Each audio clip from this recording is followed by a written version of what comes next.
welcome to the Old World Fanatics, your Warhammer Fantasy podcast to quench your hobby thirst for all things the Old World. And I'm back, I'm Gommo, and I'm joined by Andrew and Josh. How's everyone tonight, guys? Good, thank you. Pretty good. Pretty good. Sorry, I just decided to take a mouthful of ice just as it started. Crunch. That's okay. For those astute listeners, realise we did have the music come through there. It's a bit of a hacky way that I just did it. However, I didn't have my show notes up then, so I didn't have the intro in front of me. And I was like, well, I'd be able to just say it off by heart because I've said it so many times. So I was scrambling as well. Oh, great intro. Cool. We are back for episode, I think we just said 28, so of Old World Fanatics.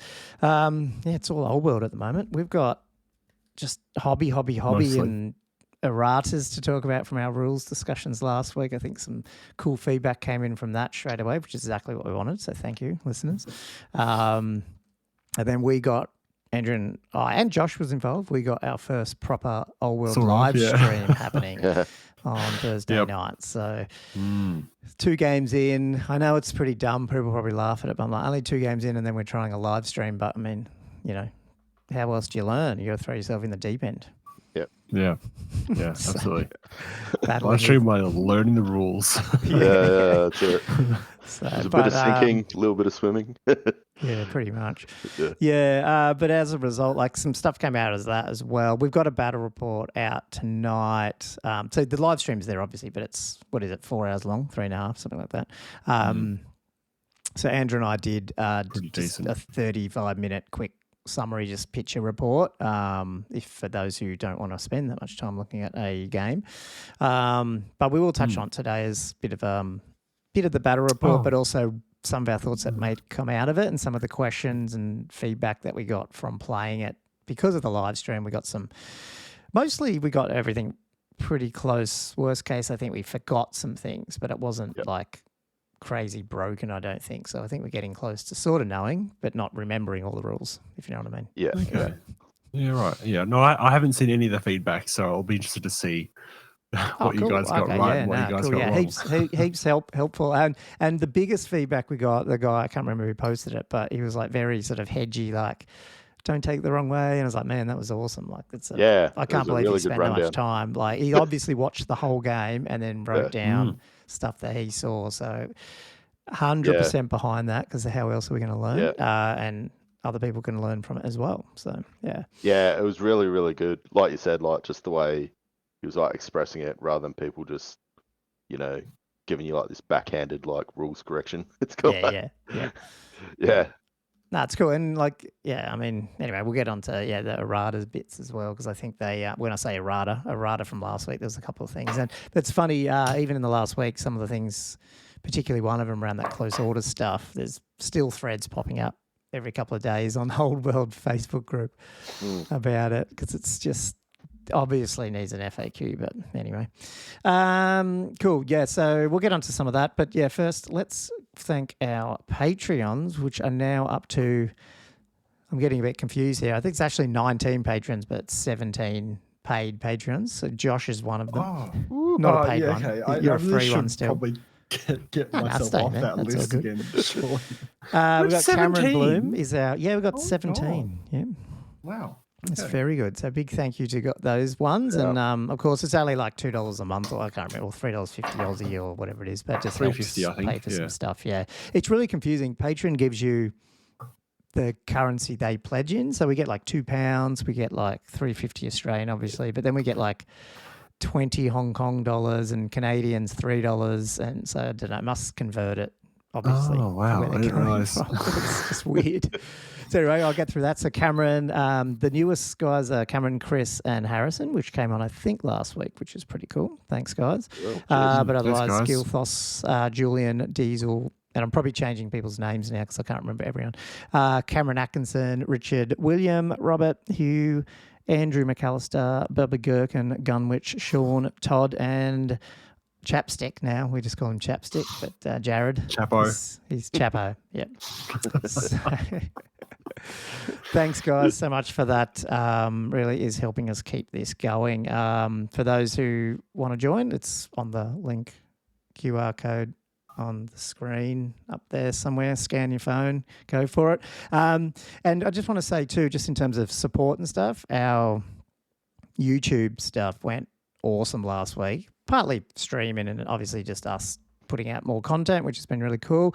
And we got accepted into the YouTube partner program, so we obviously have enough public hours and views and all that sort of stuff. So, won't be throwing ads all over the place, but I'm assuming some of the older content, as it's popular, we'll just, get some ads on there. But if you're on our live streams, obviously, there'll be super chats and things like that. It just helps us obviously get a little bit of money back. And I would imagine YouTube like promoting, I would imagine we get pushed out in the algorithm if you are on that, because in the chance that they would make money out of it, do you know what I mean? Like, so I think it would help that even if you don't monetize all the videos, which is cool. So we can get our reach out a bit more. So that's pretty cool. Any news though, guys, outside of that? I don't think so. There's been no Games Workshop. As in Games Workshop news? No. Crickets. Pretty silent, hasn't it? Yeah. They're probably getting over like that. They probably worked all Christmas and now they're getting over it all, because they've done the new release now with Dark Angel and stuff, but even some of this Space Marine stuff that's going out, it hasn't felt very pushed from Games Workshop even. I feel like they're all exhausted or something. They're on leave. Sometimes you're just like, you got all this stuff and it's just like, once it's all over, it's like no leave until it's done. Yeah, no, then I everybody wouldn't be takes off surprised because they would have had to work all over Christmas. I mean, they probably do mostly a little bit, they're not like Australia. They're not having 6 weeks off, but I guess one thing that's not a non-GW related one is, did you see the post about someone's trying to get the Legacy Army books all printed off professionally? Yes, we need to. It's worth an announcement, I feel. Yes. So what is that, Josh? I think it was because that was Andrew Hollis, wasn't he? He posted a link in. We posted the whole thing about it on the Old World Australia group. Whereas he's based in Canberra, but he's going to get a whole bunch of these books posted. If you want a copy, just put your name in on the Facebook group. Just add your name to the thread, I think, and then he'll probably contact you. I'm not sure actually how he's going to do it. Actually, there's a lot of names on there now. He did Magic Cards, and he sent them out. They're apparently a few months away, but they're doing that. And it's like $80 Australian.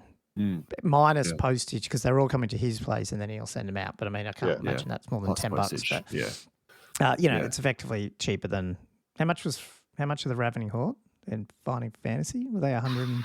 I think they were.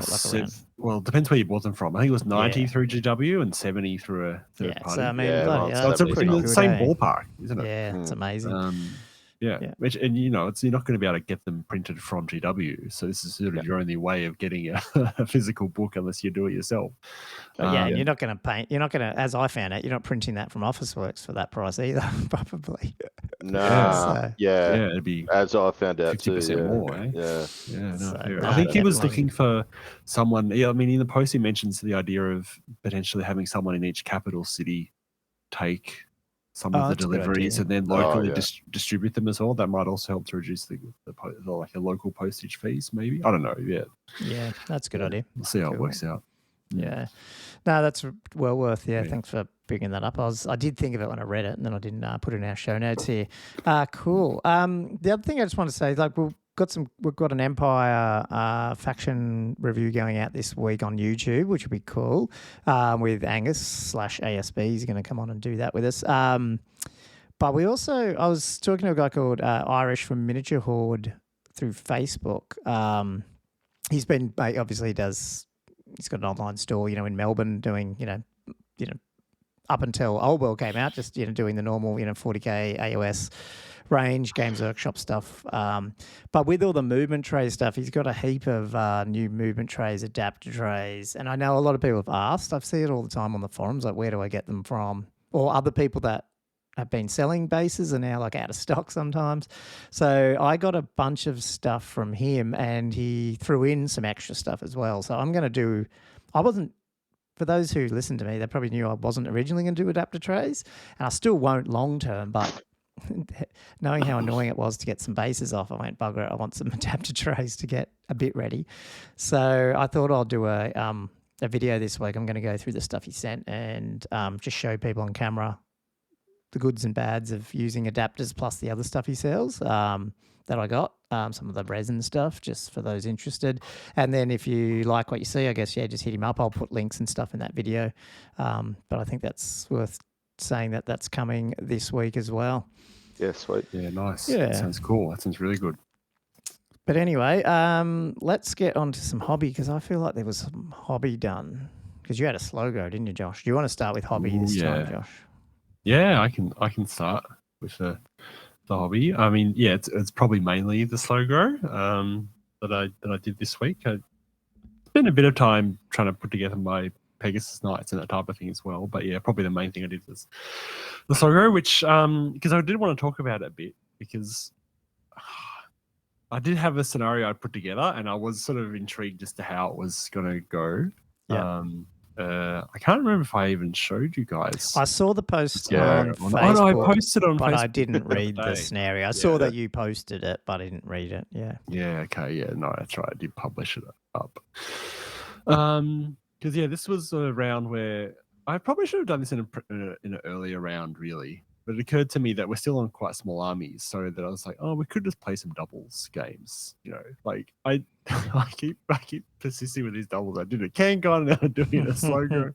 Partly it was because also the CanCon one, I only got the one scenario done. There was only one round. Yeah. I made 2 scenarios, and I was more interested with the second one, because the second one was like a bit of a crazy deployment where your partner essentially is deployed diagonally opposite to you in the other corner of the board, which is a very different feel to how you play the game, because suddenly you've got 2 on each flank. You've got opponents. The other thing with the scenario was I had 5 objectives in the middle, like mobile ones you could pick up.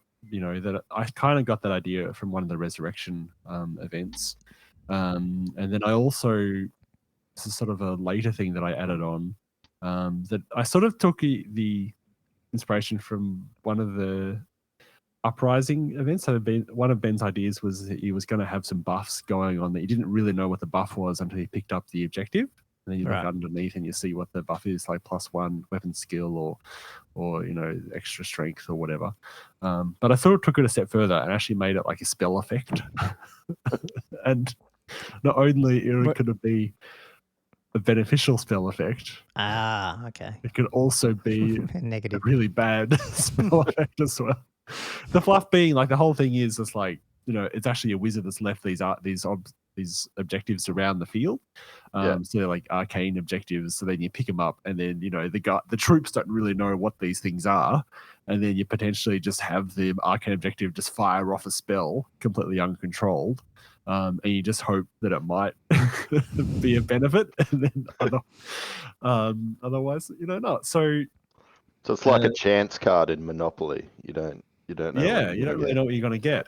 So because I had 8 spells. 4 of them were beneficial. 4 of them were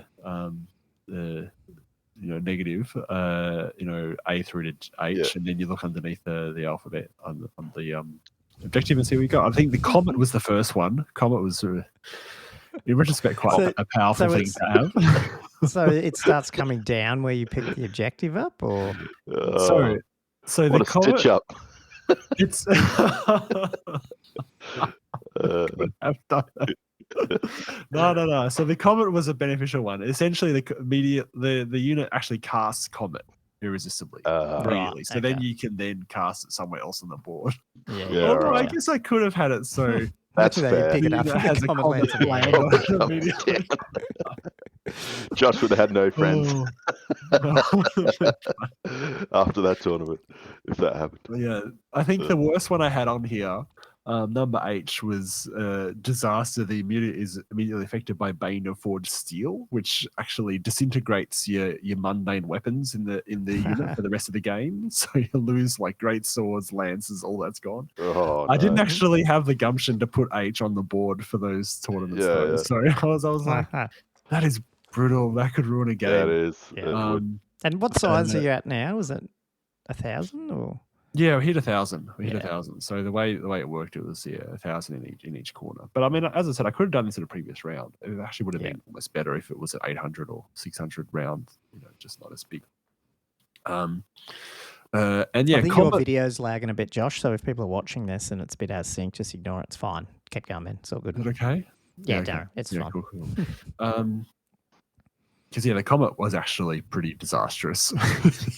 Because the way it worked out was that the people that went, the guys that went first, so it was Skaven and goblins versus wood elves and high elves basically, and the goblin guy just had his wolf riders go up and grab maybe 2 of the objectives, including the center one, which is the comet, that he put straight onto the middle of the wood elf line. He cast it. And then at the start of the Wood Elves player, the comet comes down. It's just God.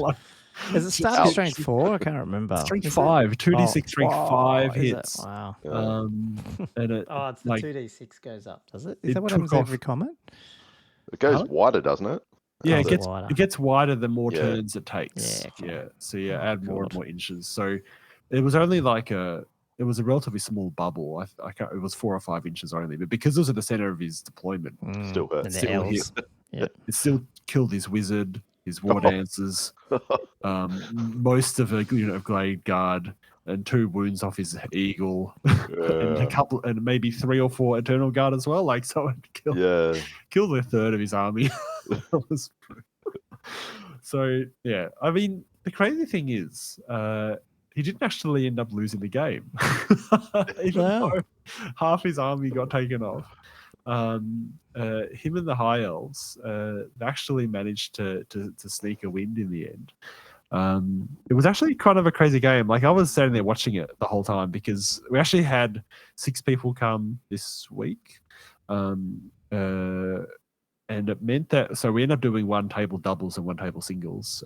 If I'd bothered to bring a second 1,000 point army, I could have done 2 doubles with me controlling 2 armies, but I didn't really. I couldn't be bothered. And then suddenly when I got there, I was like, oh, maybe I should have done that. Anyway, so yeah, I watched the whole game and it was actually really odd. The whole flow of it. It was actually kind of chaotic almost. Like, just because people weren't able to interact with the deployment zones and where your armies are coming from and what direction you're supposed to be moving in a normal way, because you've got all these enemy units coming in from both sides. It was a bit of a whirlwind. Actually, I'm interested to see how it would go as a weird sort of singles game as well. I think there's a possibility I could try that. But yeah, the thing that I would probably change about the spells is that the one thing with those spells is because they all occur at when you first pick them up. It did sort of happen over the first couple of turns, and then it was all done, and then the rest of the game was like regular. Sort of. Right. And could you lose them or anything, or they're just like you pick them up? The objectives. Oh, you can lose them for sure. So. Oh, okay.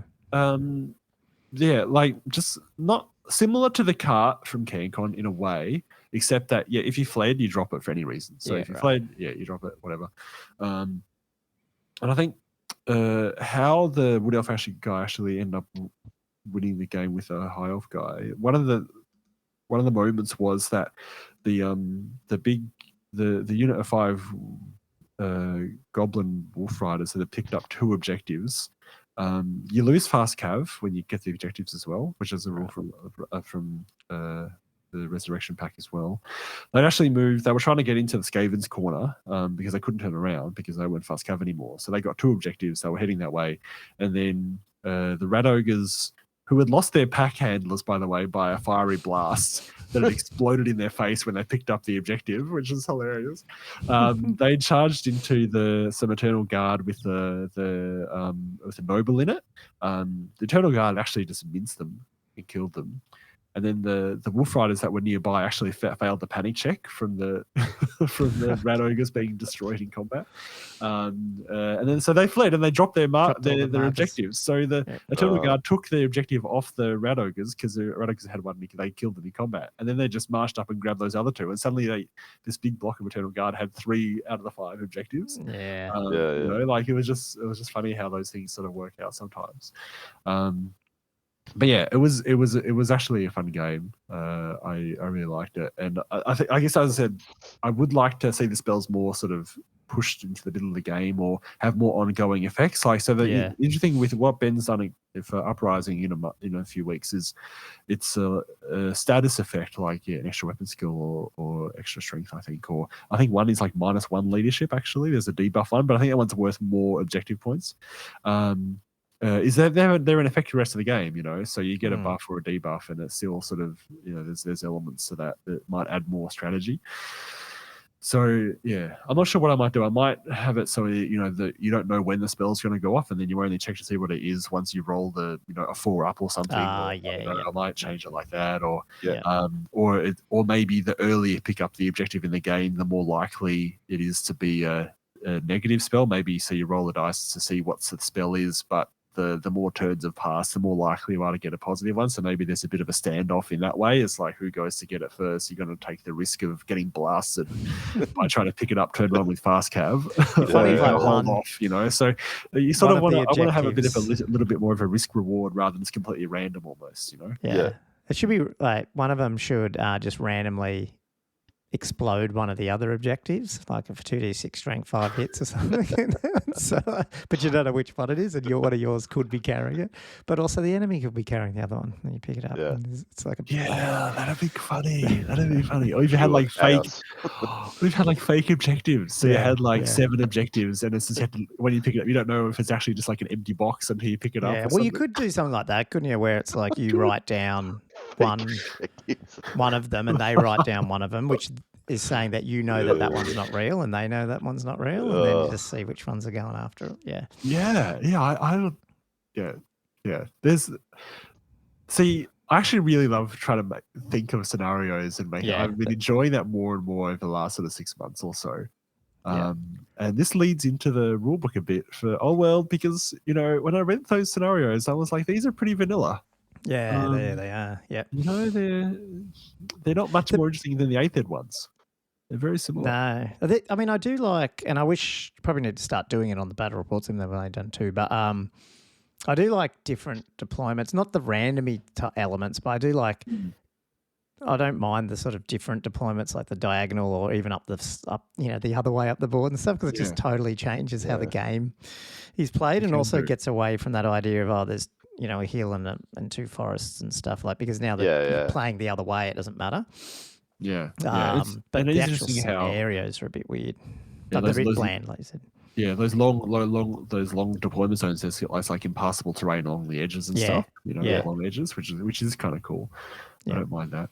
The diagonal deployment's really narrow too, isn't it? 6 inches away from the center. You said that. Yeah, it's which is much thinner than really 8th, wasn't it? Yeah. Yeah, I think 8th was 9, I think. So it was at least a little bit further away. I seem to remember in an early, I'm not sure if 9th age still has it, but I remember there was one deployment back in like 1.3, in like an early iteration, that they had a similar dynamic where they had a diagonal deployment with 6 inches from the center. But once you start deploying, you couldn't deploy a unit within 18 inches of an enemy unit. Yeah. So it was sort of like a dynamic of you were trying to deploy quite close to each other, but then you would actually claim territory. That's right. I remember that. Yeah. So I'd be tempted to have that kind of dynamic, I reckon, in that kind of deployment zone, because I think it'd that be works really interesting. well. It's probably hard because it's better for normal scenarios, but there was ones, I think they used to be in, I don't know what edition, or maybe it was in Siege, where you would have like half your force or something on the table in the middle, and then you'd get attacked from all sides, but then the rest of your army would turn up as a reserve somehow. Do you guys remember that? It might have been a 5th edition thing, or like just a scenario in Siege, or I can't remember. Yeah, maybe it was in the General's Compendium and 6 as well. Like I've seen that iterated a few times. So maybe it was in Siege too. The hard thing I find about that is, like, it's a really cool theme you sort of want to do, but when it's asymmetrical, I find it's certain armies that deal with it okay, others just be horrendous. If you're just doing it as part of an event or a games day or something, if you don't know what armies people are taking, people aren't prepared for it, it's a harder one to know. Like I'm trying, most of the scenarios I'm trying to do are ones that I could go, could I adopt this to a tournament? Could I adopt this to semi-competitive play? Yeah. It does limit your flexibility because it is a lot of fun to design asymmetric scenarios. But you got to make sure if people aren't necessarily playing with people they know, even if it's informal, that the objectives are relatively similar in terms of evenness and ability to and what they're achieve actually them. going for. Because if you're playing in something that's asymmetric, but one person might be able to win more easily, but you're just with friends, so you don't really care. You're just having fun together because you know each other. I feel like that's a different dynamic. In a way. But I do like the idea of having attackers, defenders, and having like a defender in the center of the board, and then the attackers can deploy around them, and then maybe you have a rear guard for the defenders or something. They can come on the board in turn 2 or something like that. 6th edition one, because I went back and looked at the siege rules for that, and I think it was like the attackers, every time a unit dies, you just bring them back on. The whole idea is that they're just continually assailing the castle wall, and then it's down to like time and like if the defenders can hold out for a certain period of time, then they win. And I really love that idea, that like especially if it's orcs attacking, they're never ending. It's almost like strategic. It's like, I won't kill the black orc unit because if I do, they're just going to come back on. So I'll try and leave them, half dead. And I'll just kill the shitty goblins and let them come back. That type of thing. But, what do you guys think of when you were talking about unusual deployments? Because there was definitely mixed response to the random deployment zones that we had at CanCon, where you had the 2 flank zones and the middle zone. Yeah. What do you think of the older sort of 6th ed meeting engagement rules, where you had to number each unit, and then you would deploy sequentially, but increasingly like outwards? I don't even remember. I haven't even done that, so I probably can't remember. Yeah. I thought we did it. We did it at Castle Assault. I'm pretty sure. I'm pretty sure one of them was. Well, maybe. Well, that's all. I remember doing it there, but maybe I don't know. I don't know. Second round. Maybe I had a few beers at Castle Assault. I mean, so maybe I explain it then. So basically, you number your units. So maybe units 1 down to 7, and unit 1 you deploy the center of your deployment zone. And then unit 2, you have to deploy to one side. And then unit 3, you deploy to the other side. You're basically ordering your... Was that the castle? So I did not do it that way if I did. I'm not sure. It was called main engagement, so that's how we played it. But maybe I'm not sure if everyone did or not. But essentially, the feeling is that your army is sort of arriving, but it's like... marching column type thing. They've like arrived and the others arriving there, keep coming around the side of it. Yep. I could deal with that. I feel like that's less punishing from just RNG type stuff, but still also having to think about what order should I be getting these units out? Because if you make a mistake, you actually can then it does actually compound that. It's very hard to come back if you put the wrong unit in the wrong spot and suddenly you've got no space on one side. And all your artillery is going to end up on the flanks or something. Exactly. So I mean, that's one that hasn't been seen since 6th ed. But I wonder if that's actually got some legs to it. That could be used a bit more. I do need to go through. I mean, I've skipped. Like, I probably have. Actually, I'm trying to remember. I don't think I've read the scenarios in the actual physical book. I've only read them when we got the PDFs and stuff initially, so I'll probably have to do that and just actually try to let it sink in. Because maybe next game, Andrew, we can... the old world. Maybe we actually roll up a scenario or something. Yeah. I think, absolutely. I mean, it's been hard the first few games, isn't it? Because you're literally just like... Yeah, you don't... I need to learn the rules. That's right. But I feel like there's so much stuff that we could play with to make. The thing I like though, listen, maybe I think it's probably universal, or like around the world in old world, is like every tournament. I don't think there's many tournaments that just play out of the book scenarios. So it's we don't really overly need Games Workshop to have good scenarios in the book, which is lucky. Whereas I find with 40k, it seems like they all play, and I guess they're using mission decks and stuff, so it's different, but it's all played out of the book, if you know what I mean, as far as I could see. I mean, I'm not a 40k player, but when I look at bat reps... They're a bit more interesting, but they're sort of scenarios. So with the Age of Sigma, they tend to be a bit more interesting as well, just having the objectives. And yeah, but I heard a really good description of this the other day, because, you guys have probably heard me whinge about... I like the idea of objectives.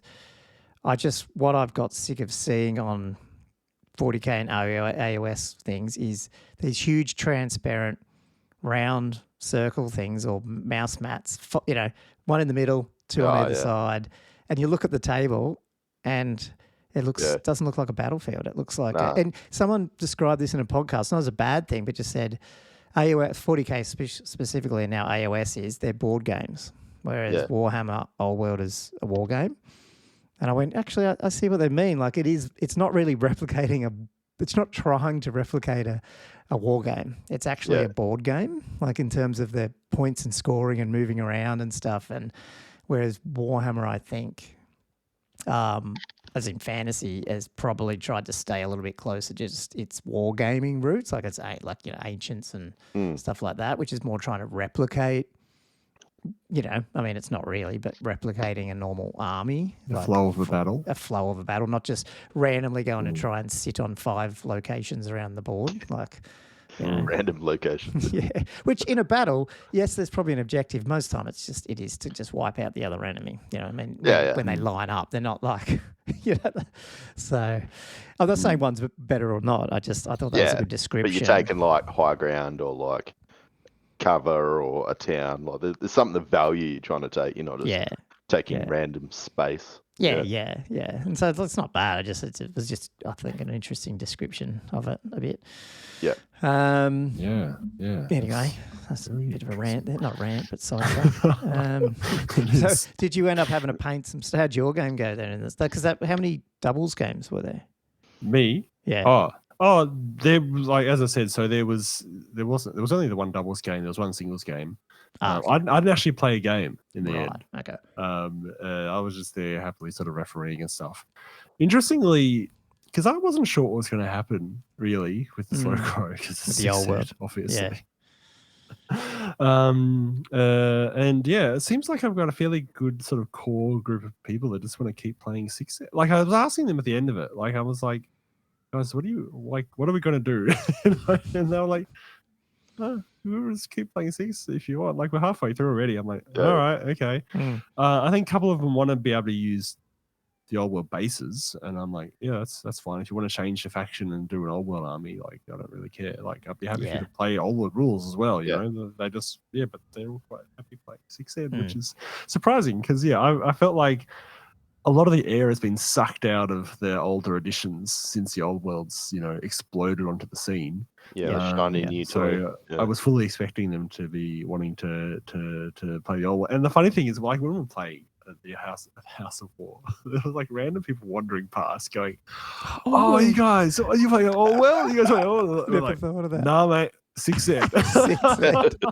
You guys should get all these shirts and on the back. Like 5 or 6 people, separately come by and ask the same question. Oh dear. But That's so funny. I feel like we're going to continue to have that conversation every month. But I mean, the thing is, it's different rules to the old world, but it's still, it's still Warhammer. It still feels nice. Yeah. I have no particular complaint about playing either one really. I mean, I'm going to a 6-ed tournament in a month anyway, so I'm still in that world a bit. I was hoping to play some old world this week, but I don't think it's going to happen anymore. Just because someone has a partner's birthday going on. So it's always a trick to try and. I mean, it's probably easier these days for me to get a game too, but it's still a commitment. And if you try to play, like, it's funny you see the people who, and I've never got round to doing this, where like they'll do a club night every week and they'll play like 2 games in a night. I don't know. I just feel like even that is a lot. Like, I don't know if I could dedicate one whole day night all the time or consistently. I mean, I could do it for a month, but yeah. Rather than an ongoing thing, you mean? Like, But the good thing about something like that is it's consistent, so people can come in and out of that. So I like the idea of it. I think Legions used to do a thing where there was like a weeknight meeting in the captain's room or something, whatever it was called, or whatever the hell it was. I think they tried a few times. Yeah. But anyway, something to think about. Cool. I think that's all my hobby / slow grow stuff. What have you guys been up to? Well, I got a lot. I got a bit done on the weekend. But Andrew, did you do stuff outside of the bat rep and scheming? Outside of scheming, yeah, a little bit. So I got the bases off Hey Jake. I think I showed you guys previously. So they're a cobblestone appearance. So I'm really happy with the bases. Actually, I think they came up really well. And I got it was only like just over $100 for 200 odd bases. I think I need some more 25s. But yeah, a lot of that was sort of like bigger bases. And yeah, so I got a frog in the background here. Hopefully you guys can't hear it. I can't hear it, but yeah, it's funny. That's what happens when you live out in the bush. It's like literally just outside the window, just croaking away. But yeah, this is probably the problem I think with the plastic, the spool feeding resin. The filament, as it goes around, it must like not like cut it as such. So it kind of like you get these little tiny hairs sort of just across the top, just all the high parts, as it's kind of like finished one little high section of like a stone, and then it might go over to the next bit and finish that. It kind of just like leaves this little hair of plastic. Like in between cobblestones and stuff. Yeah. Little strand. Yeah, okay. Yeah, a little strand of the filament, like tiny, but it's actually hard to get off. So I got like a really coarse plastic brush, and I tried to sort of just brush it off, just hoping it's just going to snap off. But it's quite resilient and flexible. So I just got a big sheet of sandpaper. I've just been trying to sand it up, and it's got rid of most of it, but not all of it. So the problem is with 200 odd bases. I've been there for hours. And I've got all the paint. So once that's done, hopefully this week, if it stops raining, I'll get out and actually get them all primed, and I'll start, get them painted.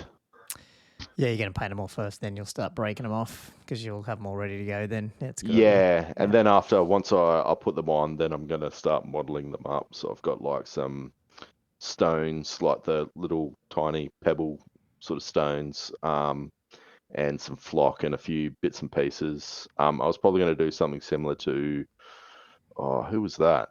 Might have been Gommo.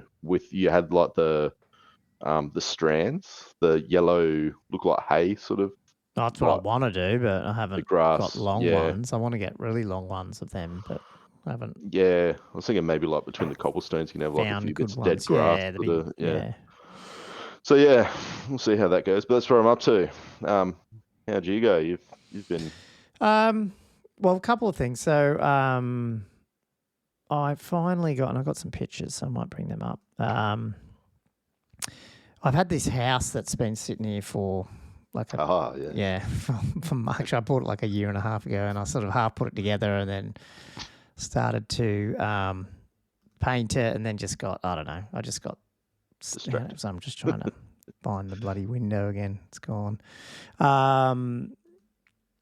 It just, I don't know. There was a couple of things, but it's just trying to get the color a little bit. And it's not so much it's the color of the bricks were annoying for a bit because I was trying to do a long contrast paints, and my Basilican grey was just a dud one. It was like brown, it wasn't grey, and then it was half ugly, and then I left it, and anyway, so as a result, it just sat there not getting finished. And I always envisioned. You guys can see the screen now, can you? Yeah, I can see it. I always envisioned like much more texture on the in this bit. I don't even call the walls here, but the actual resin building has some of it on there, but it wasn't that much. And when I tried to just like use contrast paints and then maybe a bit of a dry brush, it was just, when you try to dry brush a flat area, it just doesn't work. And so I just wasn't happy with it. And plus I tried 3 different yellowy colours, contrast. And so each, like for one side of this house had like 3 different colours initially, and it was just ugly. And as a result, when a model is like not even half done, but just a little bit done, and it just turns you off and you're just like, it's not motivated, because you want to know what you're going to paint and then just smash it out. And anyway, so I finally, I got a proper Basilican grey like 6 months ago, and I was using it for something else. I went, I'll fix. So I fixed the the brick up, The stonework, and then yeah. I did the. I mean, it's sort of can see it. I did sort of that, the alternating, like where you just sort of do like bright reds. I had like an ochre color and a different color, and so it looks probably worse in this picture, but it looks pretty good in real life. It's like not over the top different, but heaps better than just plain grey, obviously. And so once I started the bottom of it, and I just went, I need to solve this yellow bit now. And I tried a few different washes and all that, and then finally I just pulled out the sand, Vallejo sand that I've got that I was going to use on Tomb King bases, but didn't. Like it's that, just the texture paint. I shoved that on there, and then I just agraxed it, watered down agrax and a little bit of camo shade around the edge rather than even paint it. So I didn't paint it. That's really just good. Straight on sand color. And it just looked way better. And then I just went, oh, fuck, I'll just do that. And then as soon as you did one wall and then just use I think it's snakebite leather for the timber, because I didn't want it, like I had some timber done with the wildwood and that was just a bit too dark. Well, at least I thought it was. It didn't have as much. I would have had to do more dry brushing, so I haven't had to dry brush any of it. And so it was just heaps quicker. I was just like, oh, wow. And it just came out. And so the Saturday, because I was home all day, I just like was motivated. Once I got to that point where I knew what the walls were going to be and the brick was done, it just took no time at all and it smashed it out. So then I went around and ended up buying like 5 more different ones off Etsy that are coming, because I'm like, I'm going to have not of the same brand, because they've only got another like house, like a smaller one. And there's really good ones like, Tabletop Empire, whatever it's called, but they're pretty pricey. Yeah. And I can get other people to print stuff as well, but I just went, like for this, I'll just get one that's already there in a pack. And there's 5 of them in it, and some are smaller, some are big, and they look pretty close to that style, this one, so hopefully they will go together okay. I do have I'm on the Kickstarter for the cottages from Tabletop. Their new one. Oh, you are? So, I was literally so I'm going to get that one. Going to bring that up. So you are going to get those, Yeah, and I know the thing with Tabletop are more decrepit looking, so they might not totally go together. So I might it's fine, because you always need more houses. And you're not going to put all of them on the board anyway. Switch them around. Different themes. Yeah. Just have them on the outskirts. Yes, yeah.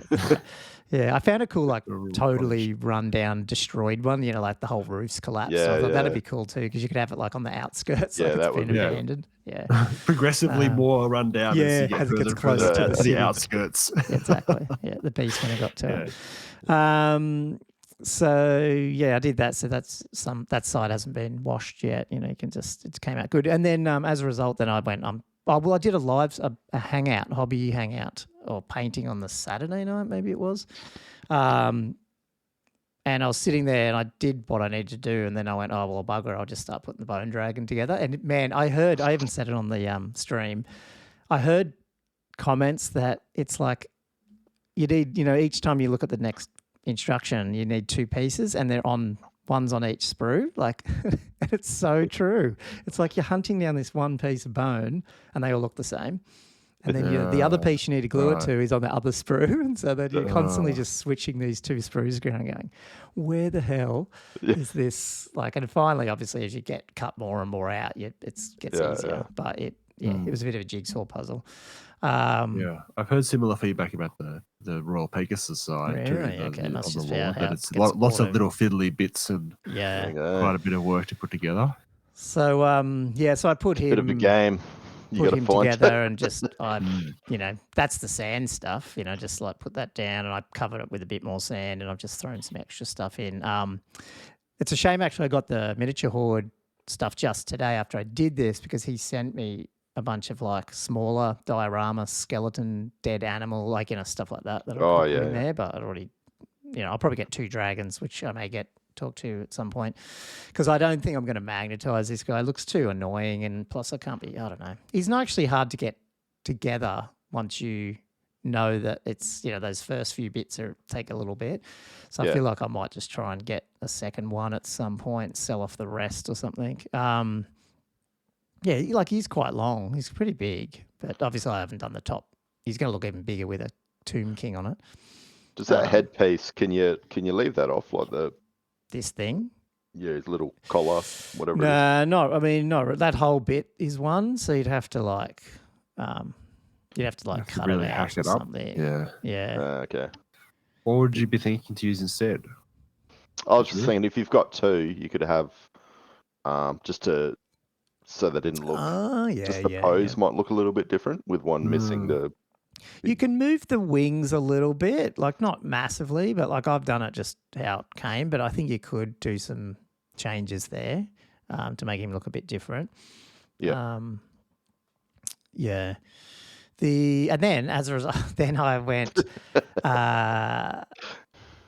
I'm going to see if I can get this slow. So we got a 500 point slow, or 600 point for this Sunday's meet up at Legions, which I might go to now. Yeah. Ooh. And I'm like, hectic. I'd already got some of these guys out and rebased them, but I hadn't put it on movement trays and magnetized them. So I did that. And then they look sprayed white, but technically they're a pretty heavy white zenithal for contrast paint. So like I do them dark.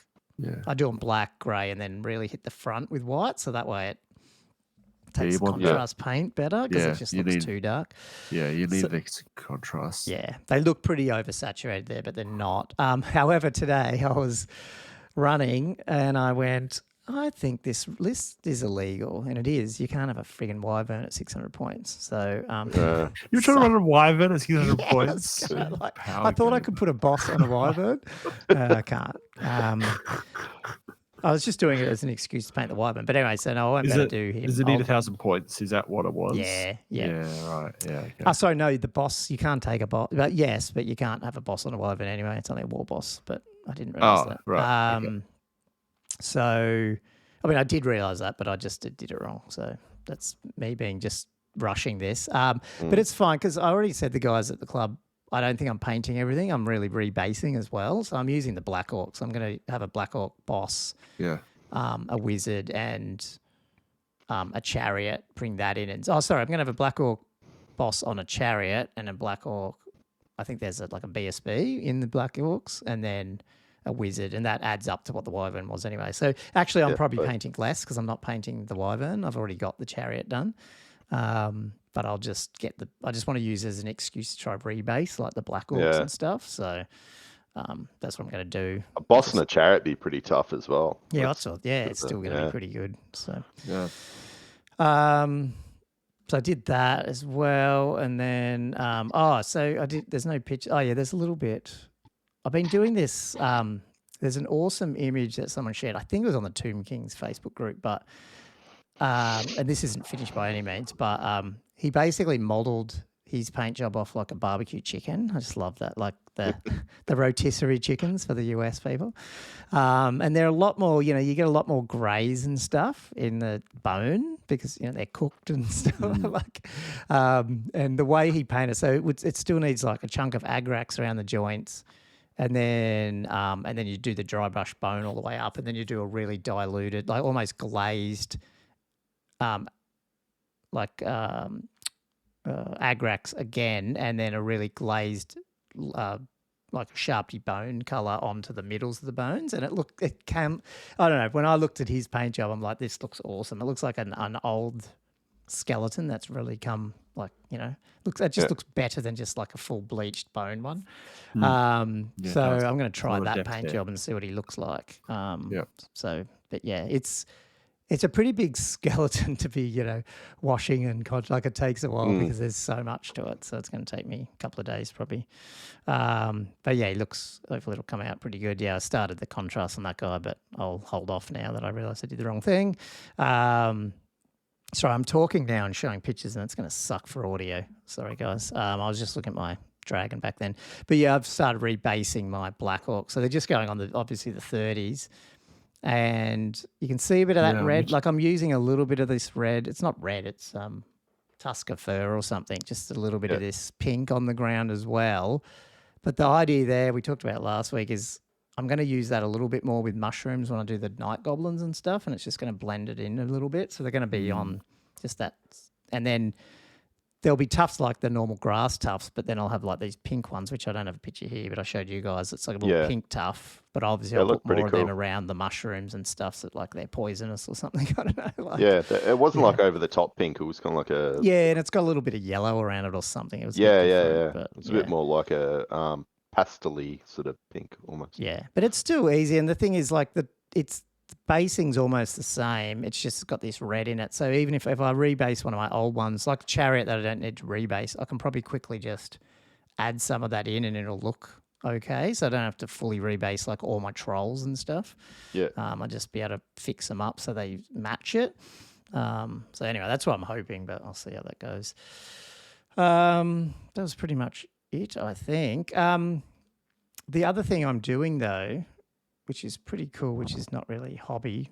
It is hobby, but it's hobby storage, is I've got a display cabinet with, it's like an IKEA, but it's not IKEA. It's fantastic furniture display cabinet.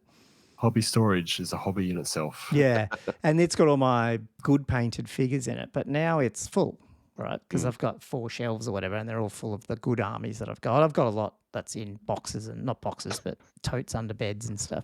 But now with OldWorld getting bigger, like the bases are bigger, I'm like, this is stressing me out. What am I going to do? They're not going to fit in that display cabinet. And then I was just looking up Google, like, how do you put more shelves in one of these pre-packaged, like the little drill holes? Yeah. Well, there's jigs on Amazon. I didn't even know this stuff. You just buy this thing, and they're all standard 32 mil gaps, and you just these things like sit into the old holes, and then you just drill into new holes, and they even come with drill bits that are perfect size to just go just in enough.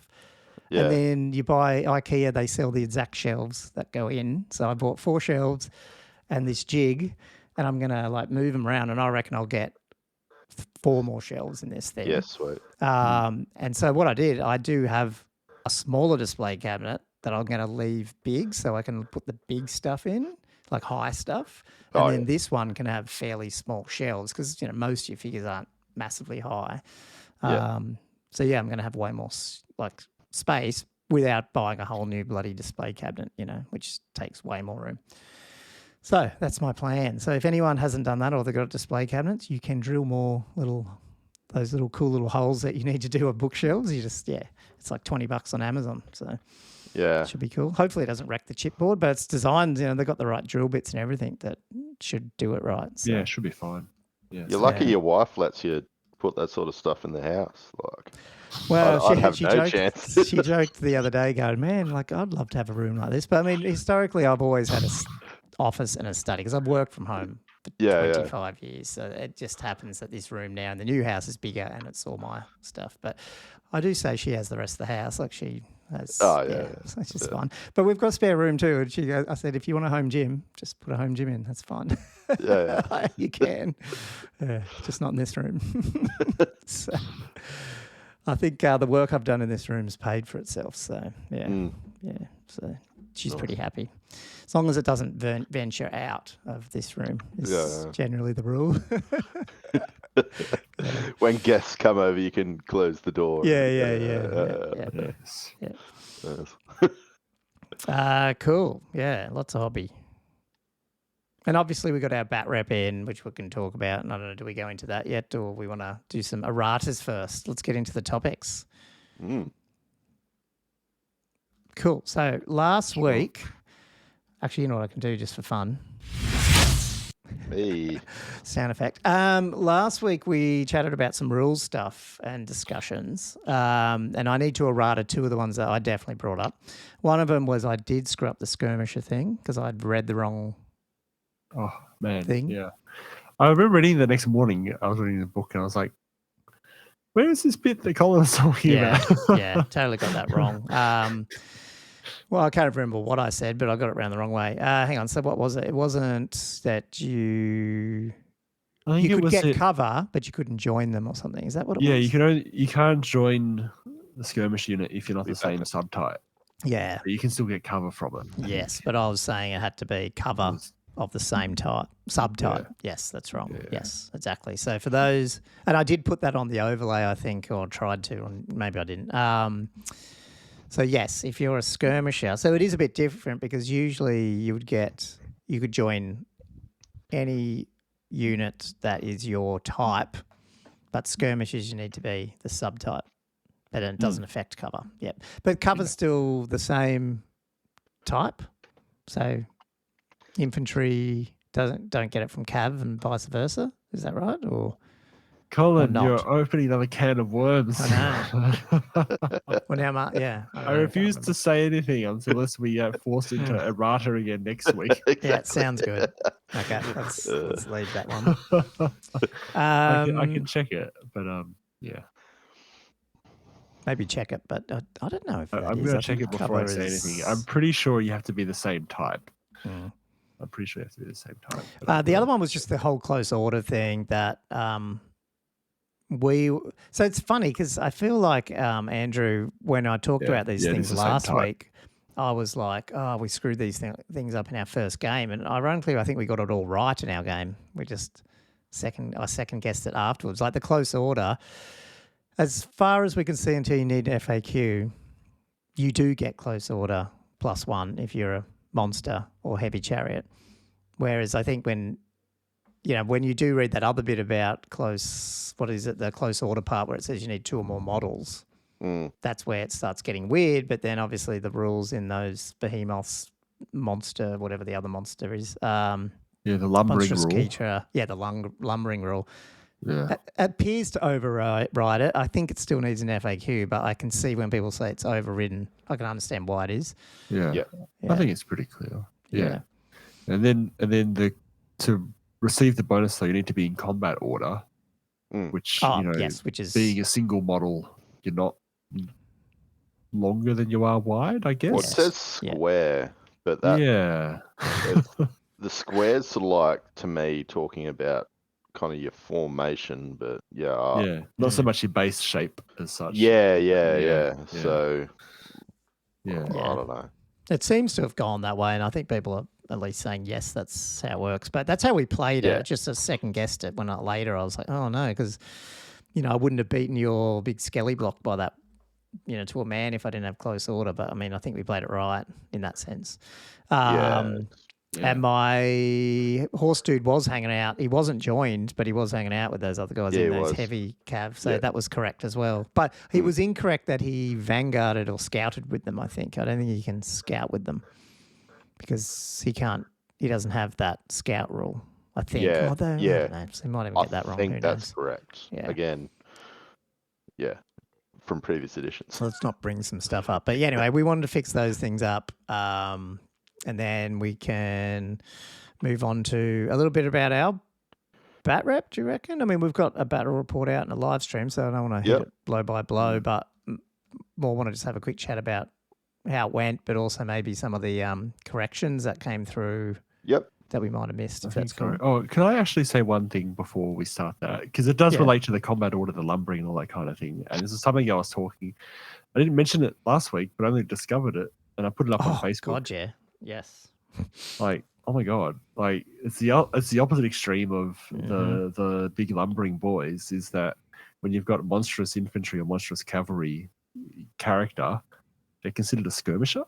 It's like they're considered a lone character and they're considered a skirmisher, which is pretty hectic because then they get 360 line of sight and all that kind of thing as well. Really quite scary suddenly that those smaller monstrous sort of mounts, especially Royal Pegasuses, suddenly you can suddenly charge in any direction and that type of thing. Demon Princes are another good example. And then I think the other ones I found was the Wood Elf Stags and the Warhawks. Again, they're all monstrous cavalry. They're not monstrous creatures as such. So you don't suffer from your they don't get close order, so you're not getting +1, I guess. But you don't have to worry about wheeling and you have limitations about pivoting at the end of your march move because of skirmishes, and then you can also charge in any direction. Yeah, that's huge. Which is, I feel like it's massive. It really makes it hard to justify sometimes if you've got the option to go that way. The extra especially when you get that Duke of a big loaded creature up on his peg. Yeah. Demon Prince, obviously. Man. Like, having a Duke with all the because he's a really powerful character, and being able to give him a 360 line of sight arc for charging I just can't see how that can be fair, to be quite honest. Yeah, well, I mean, the best thing about this game is just think of it as like a version 1. Hey, that there's going to be some things that are a bit out of control, but hopefully, yeah. I think this will be one of them. But hey, I'm gonna try it out, see how it goes. I'll report back to see how unbalanced it is. Yeah. But yeah, we'll see how it goes. Was there any with the Strigoi? Did they get monstrous infantry or anything like that? I couldn't find anything like that. No. Yeah. Because I remember like sometimes some of those versions you could get. Maybe it was in 9th Age. You could get quite large, chunky boys. Yeah, they were. Yeah, it was like an upgrade, so they could jump in with the gas or whatever they are, which are the crypt horror equivalent. Yeah. Okay. Yeah, that's what I'm thinking of then. Yeah. Fair enough. Yeah. So I wish that. That would have been pretty cool.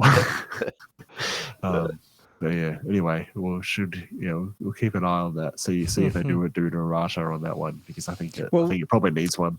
I think outside of the summary of this game that we might have a chat just briefly about about some of those the big characters and what that's leading on to some content this week probably, hopefully. So yeah, fair enough. Yeah, cool. So Andrew and I got a game in. I took my orcs. So first time playing them. I actually put a live stream up last week and sort of built a bit of a list, although I changed it. I went sort of in the middle. And I just wanted to try run some monsters. So I had 2 wyverns. Like one was the wizard on there, and then the other one was, and really I wanted one of the assailment spells. I think is it Vindictive Glare, or is that a magic missile? One of them, but I didn't get that spell. And then a Black Orc, warlord guy with a 2-up save and stuff. Then I did go the build. I was umming about not taking a spider and having more like squigs and stuff, but I ended up taking the spider. So I ended up with 3 pretty big, like what could be considered as big monsters that you don't see a lot in 8th, like a spider and 2 wyverns, and then a mangler still, and like a unit of squigs and squig hoppers, just to try all that stuff out, and just a unit of black orcs and night goblins with fanatics and some chariots. So a bit of a mishmash. I just wanted to see how it all sort of went. Very monstery. Yeah, and just and I thought, most stuff's immune to. I didn't have a lot of impetuous stuff in it. I think it was just the squig herd. And I thought the night goblins were the only ones that are not immune to psych, and the chariots. But the chariots were always going to hang around. The plan was the chariots can hang around with my black orc on a wyvern. But the black orcs actually aren't immune to psych, which I think they used to be, but they're not now. But probably sort of didn't play too much of a... It was a risk there for a minute, though, when I realised that they weren't. So that was sort of my army. What did you end up taking? You took a much different vamp list. Yeah. So spent a bit of time on this and another list. I figured I'll try the other list out next time. But basically, I was running a big vamp. So my general was obviously a count.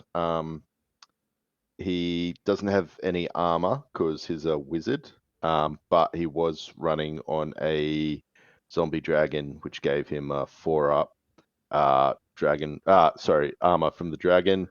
Level 2 wizard. He had the Master of Black Arts, which made him a level 3, because you can only go to a level 2 wizard as a vamp. But you've got to get a vampire power to make your level 3. That's as high as you can go. The good thing with vampires being able to be a wizard is you can take your assailment spells, which is like really, really cool. So obviously that's usually going to be for a much less tough sort of guy. So that's something I've sort of learnt, which is pretty good. Bit of a buff. He had the Talisman of Protection. He comes with a 5-up regen base, so he ended up with a 4-up, 5-up, 5-up on the dragon. He was running the Dragon Slaying Sword, which is good and bad. Probably talk about that in a bit. Dark Acolyte, which gives him the Invocation of Nehek, which I forgot quite a few times.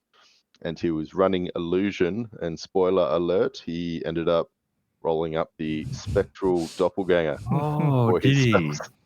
Wow. Yeah. So that came in handy. Much ballyhooed. Yeah. Wow. Yeah. But it's all about the weapon. So anyway, we'll get into that later. I was running a Strigoi Ghoul King on the Terrorgeist, and he had an Ogre Blade, and that is it. That's all he had, and that guy was a bit of a beast. 2 units of 14 ghouls, 2 units of 11 ghouls, unit of just 5 direwolves, 3 Velbats, 2 Vargulfs, and 3 Vargeists, just to see how they went. Which went pretty good. Yeah, so that's my list. Cool. Yeah, we played straight up open battle or whatever the hell it's called now. I think I said this on the actual summary battle report. It was like I always thought my original plan, and I sort of just did it without really looking at what Andrew was setting down. Not that I knew what at this point how good some of these characters are. I wanted to have spiders on one flank. Most of all the unit stuff in the middle, like the manglers and stuff, and fanatics cause havoc, and then my general and chariots on the other side to sort of come around. That was sort of the plan. And how it ended up being deployed was, so on my left was my chariots and my general against what do you have? Your Vargeists, some dogs, and some ghouls, skirmishing ghouls. Yeah. And then there was a Vargulf sort of somewhere between that and the middle. Yeah, and so then he in the could have middle gone was either your way. other, like more ghouls and your general. Yep.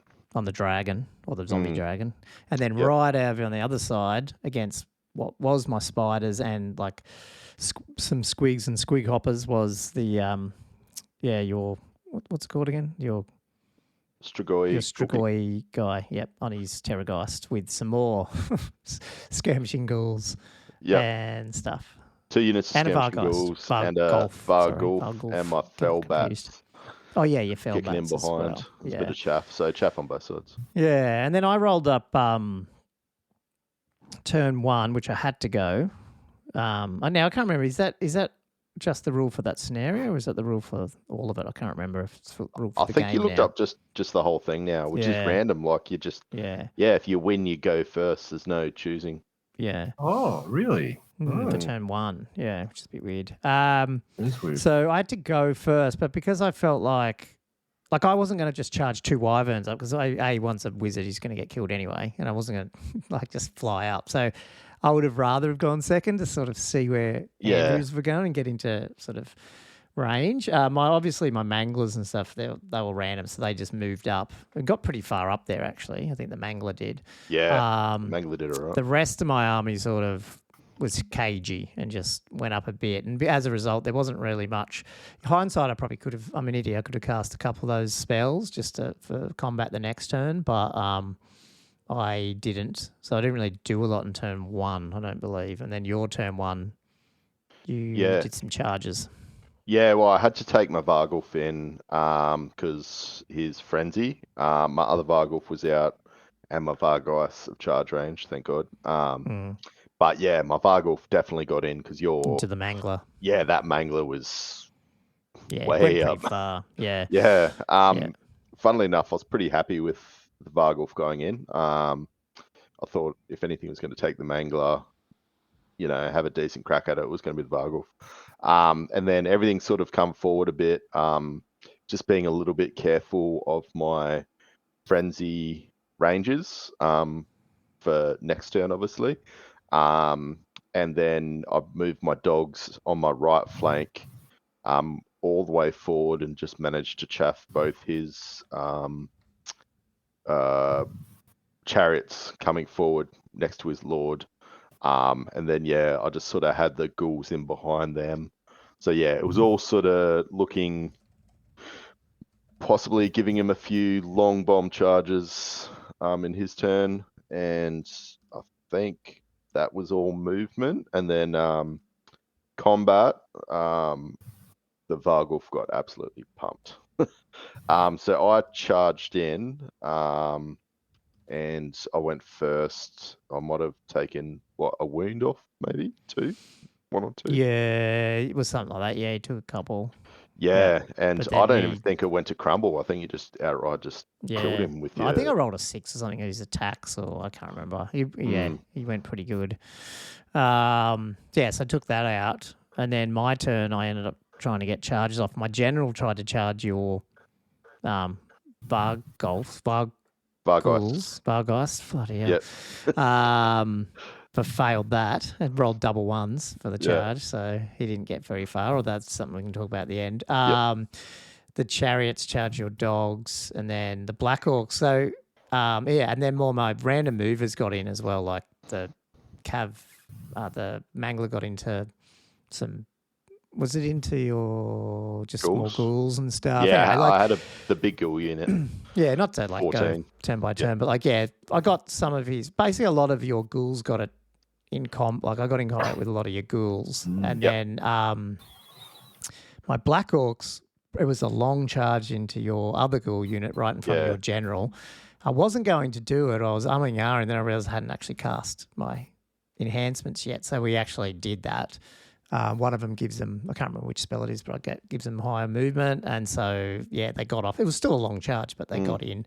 So they went right across the board into his unit of, ghouls. And then, combat went like as you'd probably expect, I guess. Like the dogs died, some of the other ghouls died. So like it felt like in the end of my turn, second turn, my spider went into your fell bats, and it was just like, oh, okay, I'm killing like 2 or 3 units here. This is cool. This is interesting.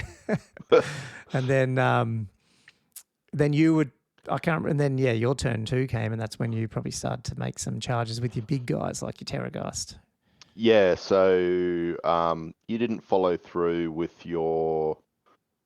Did you? Yeah, you did reform. That's right, because I was in your with flank my Black Orcs. Your Black Orcs. Yeah. So my Black Orcs killed your ghouls, but I didn't want to go forward because then I would have got a flank charge on me. So I sort of just reformed. So one ghouls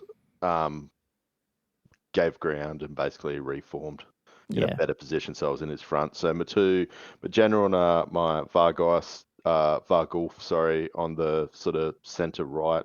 My center right went into his Black Orcs, and then obviously my Vargeist failed charge into his general, funnily enough, and then my Terrorgeist went into his spider, and that's when it started to change. So this is, I'll probably talk about this guy just briefly. So this is funny when people are sort of like saying, that these PDFs aren't strong. I feel like there's some very strong builds, and this Strigoi Ghoul King is a bit of a beast. So he's coming in at 400 points on his Terrorgeist, but man, he would have got his points back easy. So he's coming in initiative 7. So we found that like he'd even get charged sometimes. And my squig hoppers went in. I think you attacked first. I think we didn't do that right initially, but on the other ones, the squigs, you did do it right. And having hatred, just, when you can re-roll your attacks, weapon skill, I think it's only 6, but it's still pretty good. A lot of the time you're getting all 5 attacks through, and then when you've got your Ogre Blade, your strength 5, so you end up being strength 7. D3 wounds. Like he was just going really well. The Scream was just coming out and doing actually quite a bit of damage. The old Wailing Dirge. The Terrorgeist in itself, like it's not great, but it's still pretty good. I mean, you got your Thunderstomp coming in. It's only strength 5, I think, but still, it was doing pretty good. It was just a really good unit, I found.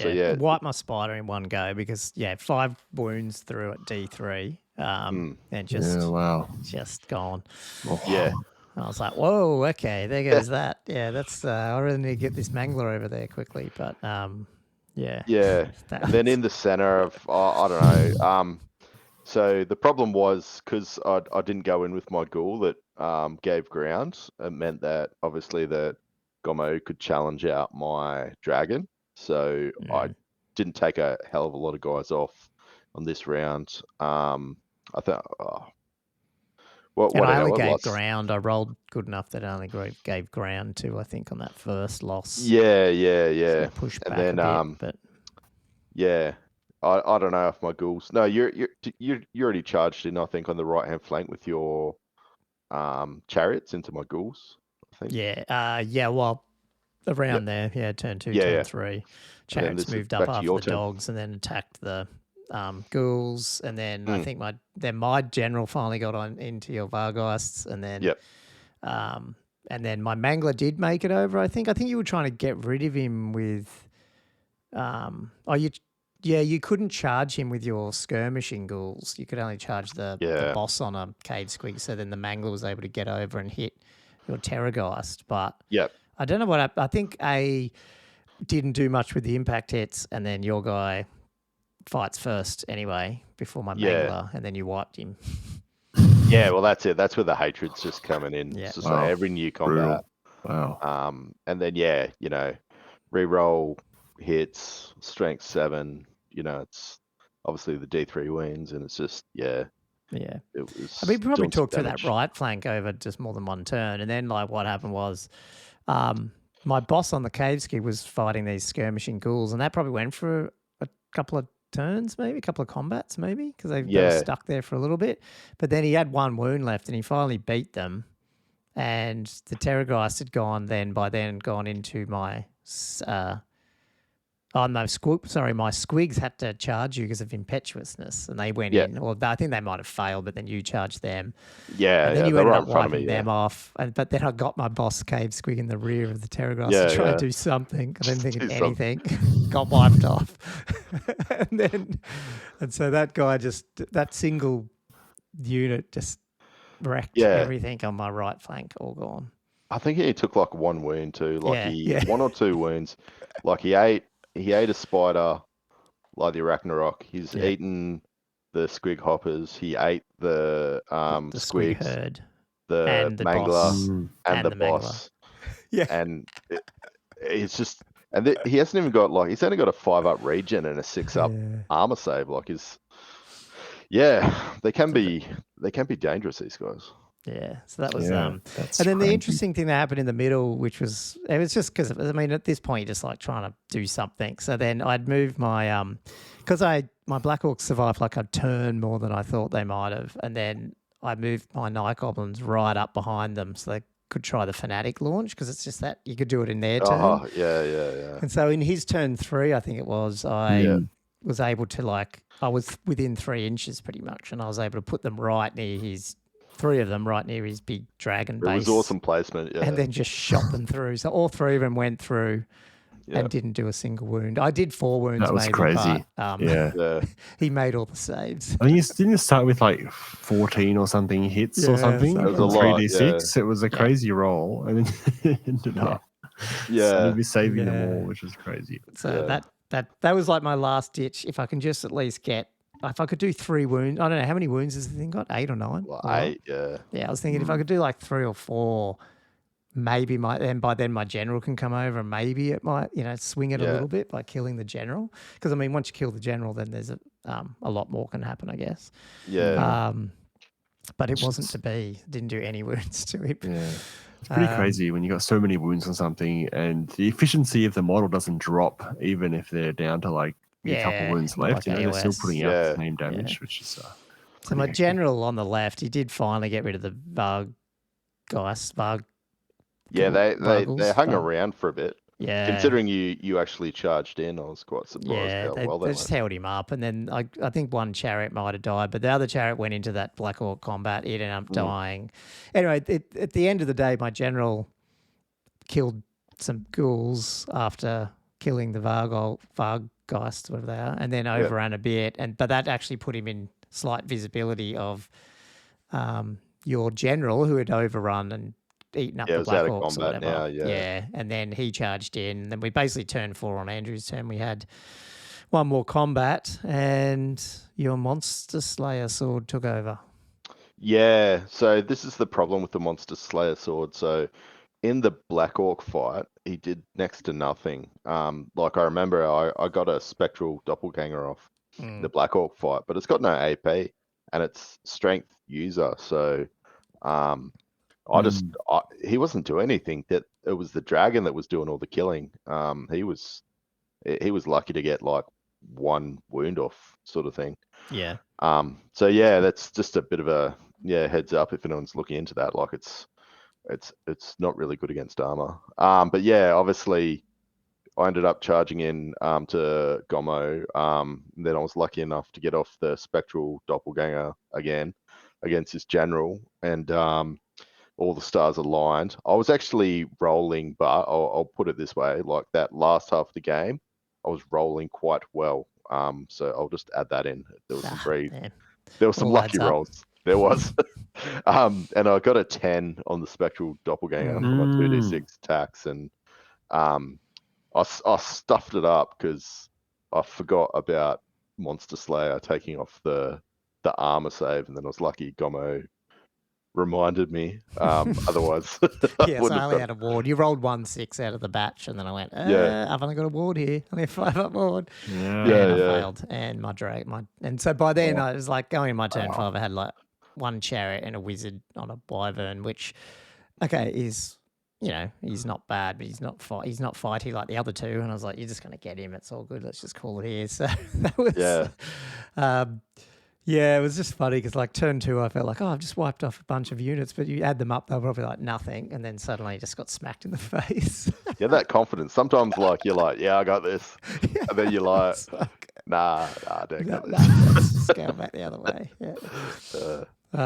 I mean, in hindsight, like I would have, if like knowing, like for example that, like we talked about this later, like the Terrorgeist guy is more killable because he doesn't have all the wards. But so you think to yourself, okay, I've got to go at it. I should have probably got my general into that guy, obviously, potentially to try and take him out. But you sort of think, I'll throw a spider and all the manglers and everything at it, and it's still, well, I didn't throw the spider at it because would the spider have even gone first? I can't remember what his initiative, the spider's initiative is. Maybe on the charge you might have. The +3, yeah, possibly. But I don't think the goblins would have, so you probably would have still gone first anyway. So that's the thing. And then the manglers and all that didn't do anything to it anyway. So it was like, oh well. Next turn, need a different list and slightly better playing because my general basically didn't do anything all game. So stupid positioning on my part.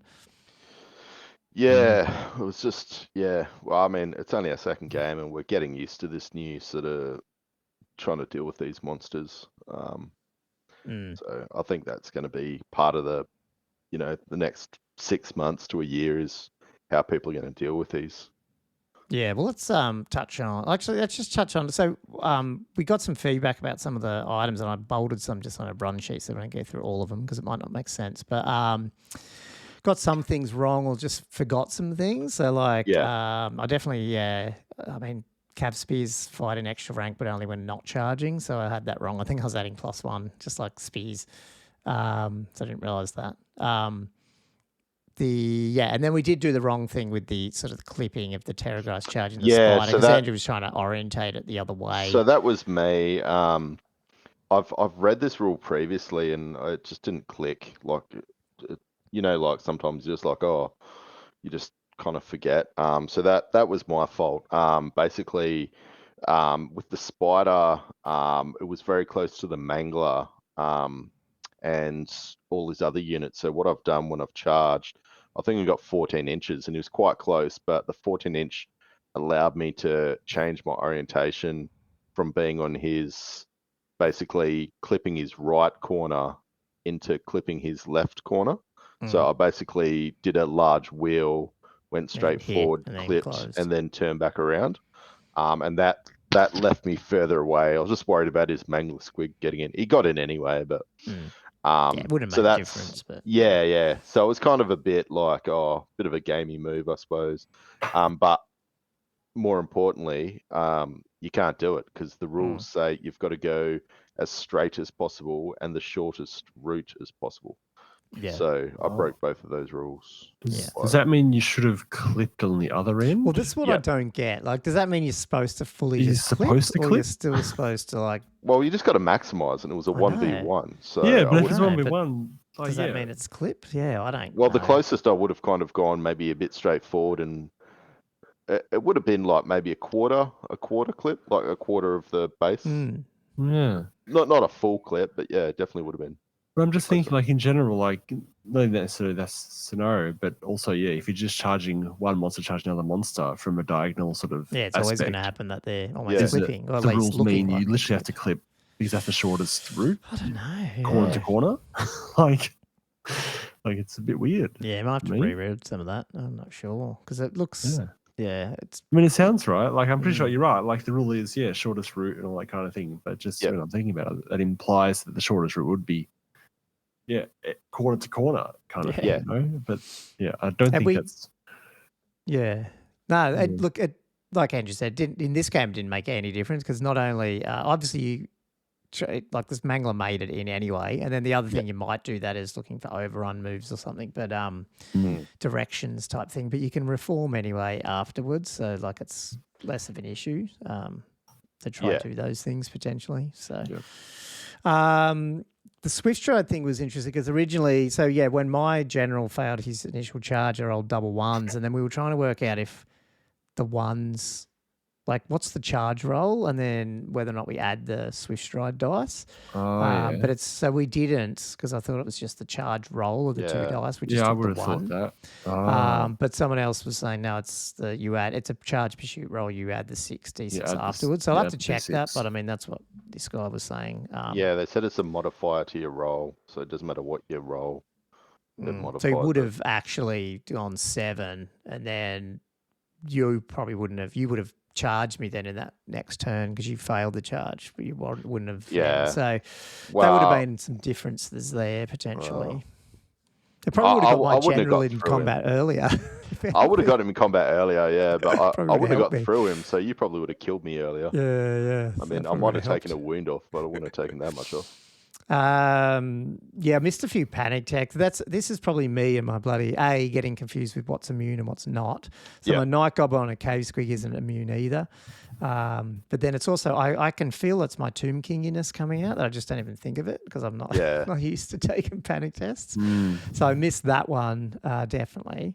That basically when my Squig Hoppers got killed, he should have taken a panic test. And again, I'm not way out of range of my general here, so it was a bit of a dumb deployment. So, but that was like the fear checks. Like I wasn't asking for any of that because again, I don't play Vamps usually. I haven't for a while. So it's. I think my it's chariots charging your dogs should have tested. There was a few times where it just didn't test. Yeah, but I mean that's just. I mean they would have probably passed because my general was right there, but still. Yeah. It's not. And I don't think this came in, but I also forgot to add the warband rule on the orcs. Actually, the Black Orcs have it. I think they do. Maybe they don't. The Night Goblins do, but they weren't really in a massive rank. They might have had an extra leadership with that, but that's about it. You did do a frenzy stuff, didn't you? Vargas are frenzied. They were, so I was measuring all that. So they were outside of the movement plus D6 plus 3 or whatever it is, the 9. Yeah. So and the Ghoul King has hunger, so he pursues 1d6. Do you even do? I can't remember. Nah, so I stuffed up rolling for his hunger because I can get a wound back, and I don't know if I pursued, but if I did that overrun over the after the killed the squigs. Yeah, okay, so I would have had to have only done 1d6. Yeah. I did probably lose. I forgot about the some of the combat res on the big black or one, but I don't think it ended up making any difference because of what I rolled, so it was all good. I'm just trying to think. So wizards in combat can't make dispel attempts. I think like you dispelled my foot, but you were in combat, so you couldn't do that. There would have been a couple of dispels I've done, definitely. And we knew these are rules I know, but it's just when you're in the game, you forget. It's like the line of sights. That's sort of the main thing I was trying to think of when I was playing, like line of sights for my hexes and stuff. And that's why I was being a bit weird with my wyvern, trying to make like turn him around and stuff. But it's funny. If you hadn't publicized the game, you probably would never have noticed. You've never known you made those mistakes. No. That's the thing. It's really people good watching you. I'm surprised someone watches it that close to pick it all up. I really appreciate it because it was good. The way it was I don't written watch them that much. I usually. appreciated that. That was written so well. It's just good. Like it wasn't nobody's being a dick. They're just like, it even said at the top, like, great bat rep. I really loved it. By the way, I just happened to notice these sort of. Yeah. And it was laid out in this nice, Yeah, so good. And then I knew this about skirmishes, but again, just getting it in our head is like, you got to charge the nearest one. And then when you hit, they have to form up, that type of there's all that sort of stuff, which I think there was some times where you're just so used to sort of 8th where you just, I don't know, like maximizing moving things in, I don't know, in the middles and stuff. So there's probably some things to think about there. And you never align to a skirmisher. They always align to you and stuff like that. So if you're coming diagonally, which is interesting, like what you were saying with the lone characters, they're going to be, you're not closing a door on them. They're like getting pulled to you and stuff like that when you charge them. I would imagine if their class is a skirmisher. Yeah, they would be. Yeah, they are. Yeah, absolutely.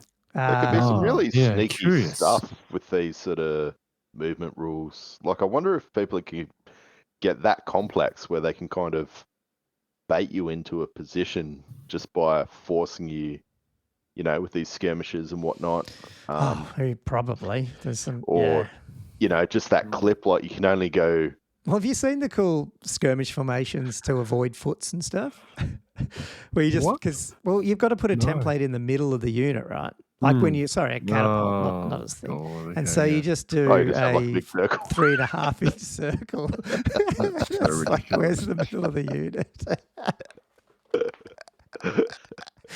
It's so funny. But I mean, again, these are some things that they're going to have to write some. Because what is the centre of a skirmish unit? Oh, jeez. Like, how do you measure that? I don't even know. I don't know.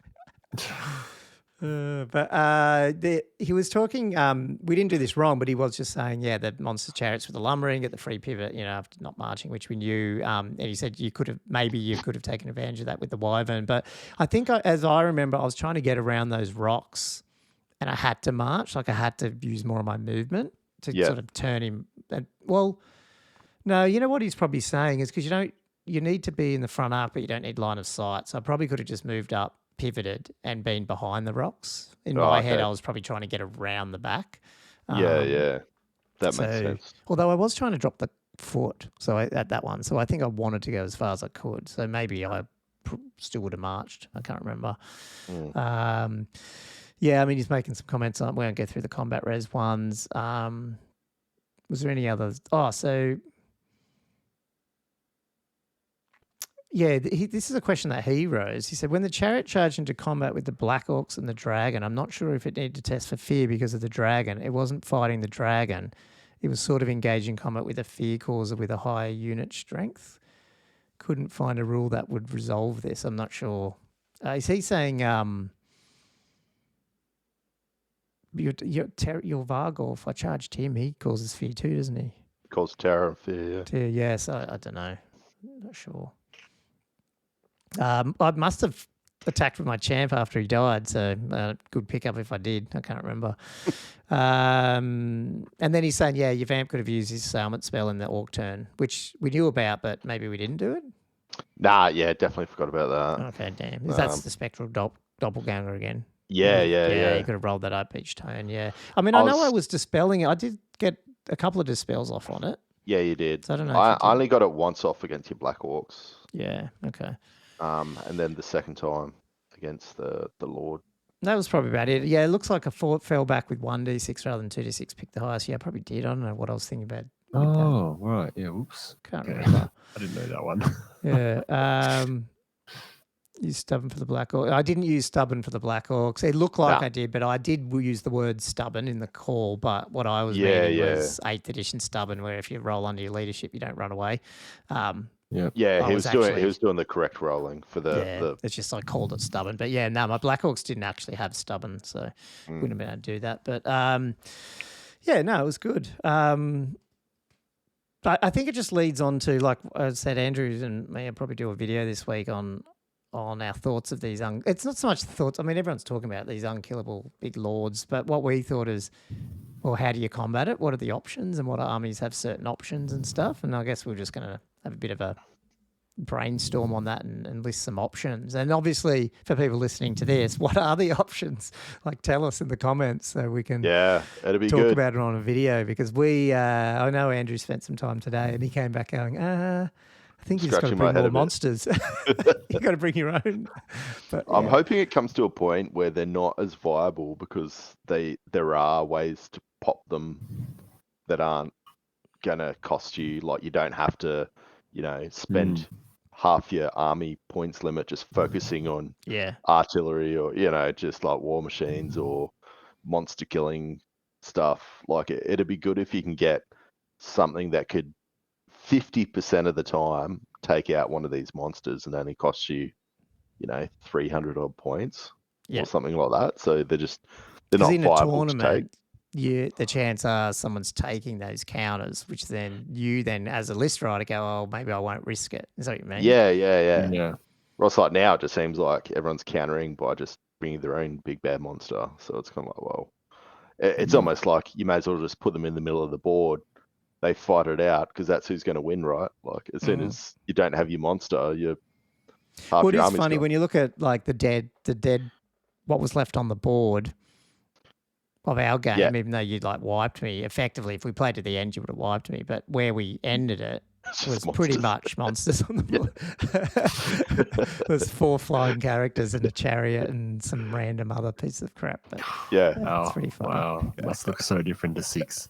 I mean, Gommo, your army list didn't sound like it had very much actual units. It sounded like it was pretty monster mashy to start with. It was. That's the thing. Well, when you add that, because the spider's 310, so once you add him in, you're losing a lot of special that you could have brought or more core. Like my Black Orcs weren't really that big. I was actually saying that to Andrew. Like, is a counter, and maybe it's not, but is a counter going 8th edition and like having massive blocks of 40 or 50 orcs? Like huge blocks where it's like, well, you got all these monster slaying stuff, but I don't have any monsters, and have fun eating through this big unit of. Like, I don't know, is that end up being a counter to it, Because you're not really breaking. Like those Black Orcs weren't breaking, they were just shuffling back a few inches. So I don't know, maybe there is some options. It just depends on trying it out, I guess. Cool. Anything else you want to say about the game or in general, or is that our episode tonight? I don't know. Yeah, I reckon. One thing I just wanted to mention when you're talking about the roll-off thing for the first turn, I think there's a bit of a confusion in the book. Ooh. Oh, okay. About it, to be honest, looking through this. Because I can see where you're reading, because in each scenario, it's like once the deployment is complete, the winner of a roll-off takes the first turn. Oh, which is how it's phrased in each scenario. Maybe I was reading the scenario then. But when I go up and go looking, when I lush looking like the initial part of like how to play a game, it says, there's a first turn section, which is how to determine which player takes their first turn is detailed in each scenario. In most scenarios, the winner of a roll-off chooses who takes the first turn. Oh, God. So there's an internal conflict in the book itself. It must be the first one, the first and only in the book. Is there any scenario that says we haven't got through them all? All the scenarios have got the same, I think all 6 of them, have got the same thing where they all say the winner of a roll-off takes the first turn. Yeah. They all say that. Every single one. That's a bit of a typo. They'll fix that. But I should check I don't recall seeing anything in the FAQ about that. No, in the first FAQ. I don't think it's been noted before. Yeah, okay. We'll have to send them a message about that. I think on our Australian Discord, we were talking about, and probably will, like we've got a rules discussion channel, but what we were thinking was sort of expanding that a little bit more to be a bit governed, or having another channel that's more threads of FAQs and what the ruling currently is until Games Workshop give you a ruling. And so I was talking to people who are going to be running tournaments to say, like, if we did that, would you come in and sort of help run that bit? Because I think that might be nice to have. At least Australia-wide, just for the Australian ones. And I'm assuming all the other ones are doing similar things, but just that try would be and good. Have a place where you can, manage it. Yeah, everyone's in the same boat. Yeah. It's crazy how they put an FAQ out within a couple of weeks of release already. Well, did the FAQ come out before we even got... Yeah, it did, before we got the book. Hilarious. I don't care that the FAQ came out. I just feel like they should have let us all have it and then wait a bit to get the actual questions in and actually answer the questions we asked. So, because who was asking those ones that they sent? Like, I don't know. I know. Why not wait for the Australian questions? Surely they're going to be a lot more insightful than anyone else. Here we go. Anyway, let's should we wrap this one up then, guys? Yeah. Awesome. That's good. Oh, well, thanks for listening to our hobby ramblings again this week, guys. And yeah, if you're listening to the audio of this, jump on your podcast player, hit 5 stars and share it with your friends because we obviously love more listeners. If you're on social, on YouTube, we've obviously got the video one that you can see here. I actually do have the audio in another. YouTube just released a new feature which allows us to pipe our audio podcast as its own automatic audio feed into YouTube, which then goes to their other apps. So I turned that on this week. So fingers crossed it doesn't confuse anyone. Like it hasn't changed the podcast address or anything. It's just YouTube. Hopefully more just exposure for us. But if you're on there, you'll find us there as well. Otherwise, we're Old World Fanatics in all the places you would expect: Twitter, Threads, Facebook, Instagram, and our email at oldworldfanatics@gmail.com if you need to get hold of us. But until next time, everyone, play some Old World and let us know about how to kill unkillable lords on dragons. Yeah, 100%. Get your comments in. Cheers.